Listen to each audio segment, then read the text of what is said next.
Action! Magandang tanghali sa inyong lahat. Ako po si Julius Cabao, nagpapatrol. Nandito po tayo sa barangay Kasunugan na nasusunog ngayong araw.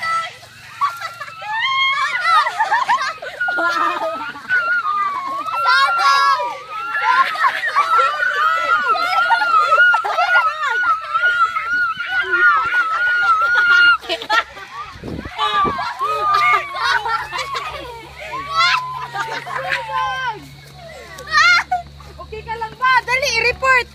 Ito po yung nasusunog. Liman kagila konggi. Ito, nasusunog siya. Ano po nangyari? Bakit nasunog ang iyong bahay? Bigla na lang pong nasunog. Hindi ko po alam, bigla na lang sumunog. Bakit sumunog nga? Hindi ko alam, bigla na lang. Bulok man mo.